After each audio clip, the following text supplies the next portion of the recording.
ही प्रशासन डरा हुआ सहमा हुआ नजर आता है। चलिए अब सीधे चलते हैं मेरठ, जहां से हमारे संवाददाता धर्मेंद्र कुमार जुड़े हुए हैं। धर्मेंद्र, सबसे पहले तो आपसे ग्राउंड रियलिटी जानना चाहते हैं कि है क्या। देखिए, मैं आपको बताऊं, अगर मेरठ की ग्राउंड रियलिटी में बताऊं तो लोगों के अंदर जो जी कोरोना का खौफ था वो खत्म होता जा रहा है, लेकिन कोरोना की संख्या उसी वजह से मेरठ में बढ़ती जा रही है। अगर मैं आपको कल ही की बात बताऊं, शराब जी सबसे ज्यादा जो छूट मिली थी शराब की दुकानों को लेकर। शराब की दुकानों पर कल इतनी भीड़ थी, मतलब सोशल डिस्टेंस का ना तो उनका पालन किया जा रहा था और ना ही किसी लोगों ने मास्क लगाए हुए थे। हालांकि मेरठ में तेजी से जो कोरोना वायरस की जो संख्या जो लगातार बढ़ रही है, उसको देखते हुए प्रशासन भी अलर्ट है, पुलिस प्रशासन भी अलर्ट है, स्वास्थ्य विभाग भी अलर्ट है। लोगों को घर से निकलने की अनुमति नहीं है, लॉकडाउन चल रहा है, लेकिन लोग फिर भी घर से निकलते हैं। फर्जी बाइकों पे पास लगाते हैं, गाड़ियों पर पास लगाते हैं और घूमने के लिए निकल जाते हैं।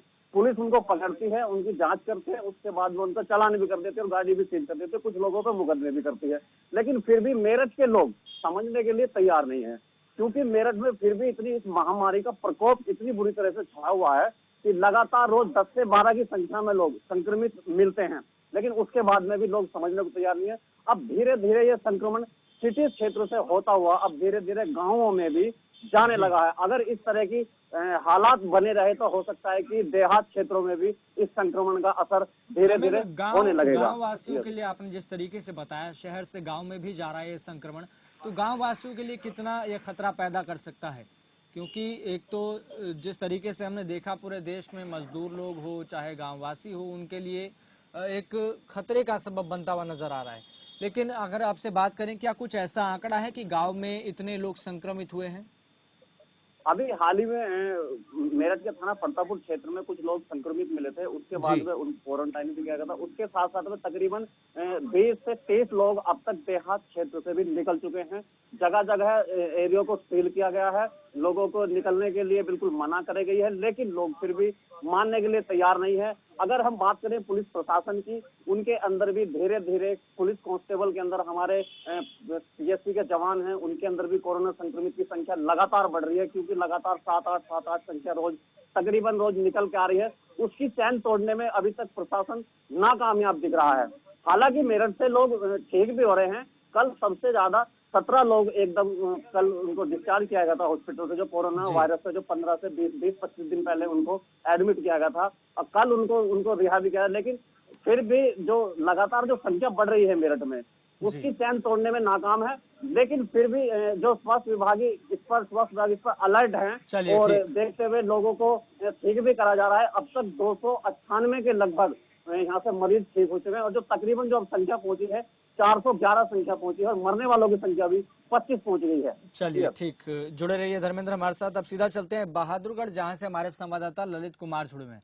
ललित कुमार, बहादुरगढ़ में रिकवरी रेट क्या है और अस्पतालों की हकीकत क्या है? क्योंकि जिस तरीके से ये मामले बढ़ते जा रहे हैं, जाहिर सी बात है, स्वाभाविक सी बात है, इसका सारा बोझ अस्पतालों पर पड़ता है। जी यस, बिल्कुल। मैं बहादुरगढ़ की रिकवरी रेट की बात की जाए तो बहादुरगढ़ का जो रिकवरी रेट है वो है 93, जो 93% की रिकवरी रेट सामने आया है। क्योंकि जिस प्रकार से बहादुरगढ़ में कोरोना का आंकड़ा बढ़ा था, 97 कोरोना के पॉजिटिव केस मिले थे, जिसमें जी से 90 कोरोना के पॉजिटिव केस जो थे ठीक होकर अपने घर लौट चुके हैं और अपने घरों में है।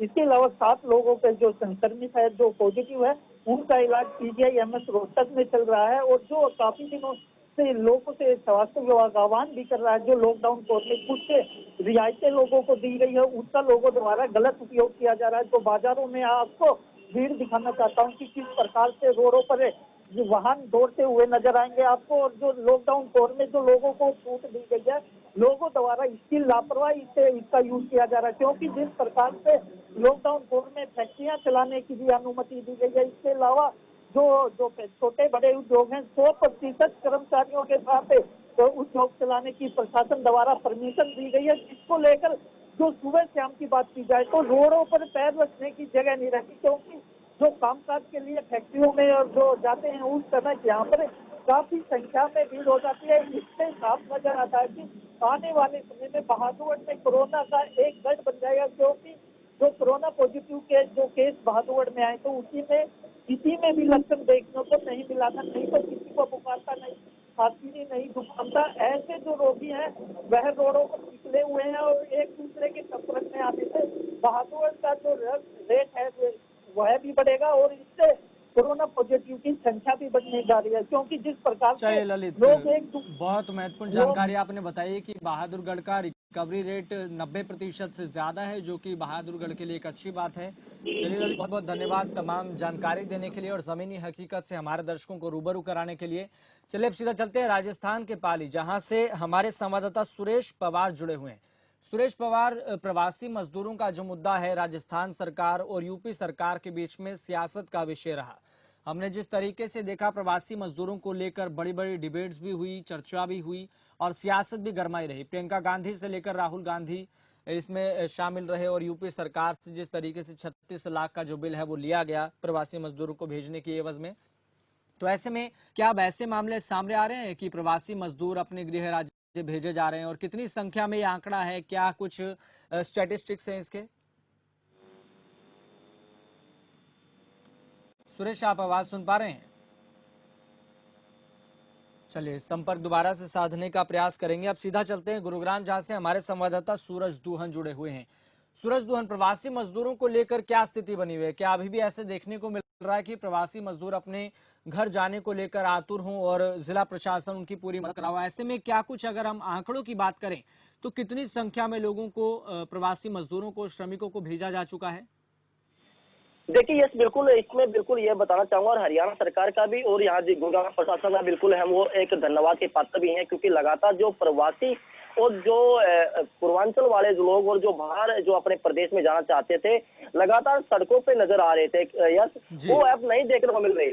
उसका कारण यही है यस, जो भी बाहर सड़कों पे घूमते नजर आ रहे थे, जो कह रहे थे हमें अपने प्रदेश में भेज दो, अपने घर पे भेज दो, गुरुग्राम प्रशासन लगातार जो उनको बस से रवाना करके घर पे भेजा जा रहा है। उसके बावजूद ट्रेनें भी यहाँ चलाई गई हैं, अलग अलग दिन उनको प्रोवाइड किए गए हैं। यह कल 1600 प्रवासी यानी बिहारी तरफ भेजे गए, तो आज जो टाइम दिया गया है वो लगभग जी जो श्रमिक है वो पश्चिम बंगाल के हैं, उसको आज ट्रेन आज उसको रवाना की जाएगी और सबको मैसेज भी कर दिया गया है।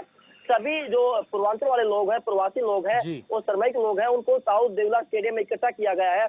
उनकी स्कैनिंग करके उनको खाना पीना खिला के उसको फिर ट्रेन में वापस रवाना की जाएगी। इसको बिल्कुल जो हरियाणा सरकार के लगातार प्लान करने वाले लोगों को सभी प्रदेश में अपने प्रदेश से घर पे भेजना कार्य कर रही है और बिल्कुल सराहनीय कदम बिल्कुल है, क्योंकि लगातार यह इसलिए सराहनीय है, हम उसको बोल सकते हैं कि जो लोग यहाँ गुरुग्राम में बात की जाए, ज्यादातर लोग यहाँ पर उद्योग धंधे में यहाँ पर अपने काम काज के लिए यहाँ पर आए थे और यहाँ पे अपना पेट पाल रहे थे, ताकि सड़कों पे नजर आए थे। लेकिन अब 4 दिन से या 5 दिन से अभी कोई भी वो नजर नहीं आ रहे। लगातार प्रशासन उनको अलग अलग कैटेगरी वाइज बांटकर अलग अलग राज्यों की बसों के साथ में, ट्रेन के साथ में स्पेशल ट्रेन भी अब चलाई गई है यस, कि जो आज पश्चिम बंगाल की जो ट्रेन चलेगी वहाँ पर सभी प्रवासियों को और श्रमिकों को इकट्ठा किया गया जिला स्टेडियम में, वहाँ उसके बाद। चलिए सूरज, बहुत बहुत धन्यवाद तमाम जानकारी के लिए। तो महत्वपूर्ण जानकारी ये निकलकर सामने आ रही है कि हरियाणा सरकार लगातार प्रवासी मजदूरों को गृह राज्य भेजने के लिए प्रयासरत है और ऐसे में तस्वीरें भी ये बयां कर रही है, इसकी बानगी पेश कर रही है। चलिए अब सीधा चलते हैं कानपुर देहात, जहां से हमारे संवाददाता विशाल जुड़े हैं। विशाल, क्या कुछ जानकारी है कोरोना को लेकर? अपडेट क्या है 24 घंटे का? जी बिल्कुल बता दूं यस जी, जिस तरीके से कोरोना महामारी चल रही है लगातार जो है यहाँ कानपुर देहात में केसेस मिल रहे हैं। आपको बता दें आज सुबह भी एक महिला जो दिल्ली से आई थी उसकी जो रिपोर्ट आई है वो कोरोना पॉजिटिव आई है। संख्या की बात करें तो संख्या जो है वो 20 पहुंच गई है, जिसमें से 4 लोग ठीक हो चुके और 1 की मौत हो चुकी है। जो एक्टिव केसों की संख्या है वो 16 है। जी यस जी। विशाल, इसको लेकर आपने पिछले दिनों क्वारंटीन सेंटर की तस्वीरें कुछ दिखाई थी, वहां पर उसको लेकर क्या हालात में सुधार हुआ? क्या अधिकारियों ने सूध ली उस बात की कि जिस तरीके से वहां पर क्वारंटीन सेंटर में लोग रह रहे हैं, किस तरीके से गुजर बसर कर रहे हैं, क्या उसको लेकर जिला अधिकारियों में कुछ सक्रिय हुए हैं इसको लेकर? जी बिल्कुल बता दें, जिस तरीके से ग्राउंड जीरो की खबर पास की टीम ने तय पे जाके इसकी खबर दिखाई थी, उसके बाद जो है जिला अधिकारी व एसडीएम महोदय मौके पर जाकर मौका मायना करते रहते हैं। और अगर बात करें क्वारंटाइन सेंटर में जो मरीज रखे हुए हैं उनकी देखरेख के लिए भी प्रशासन जो है वो सक्रिय नजर आता है। जी चलिए विशाल, जुड़े रहिए हमारे साथ। चलिए अब सीधा चलते हैं मेरठ, जहां से हमारे संवाददाता धर्मेंद्र कुमार जुड़े हैं। धर्मेंद्र कुमार, अस्पतालों की क्या स्थिति है और प्रवासी मजदूरों को लेकर जिला प्रशासन किस तरीके से हेल्पफुल है?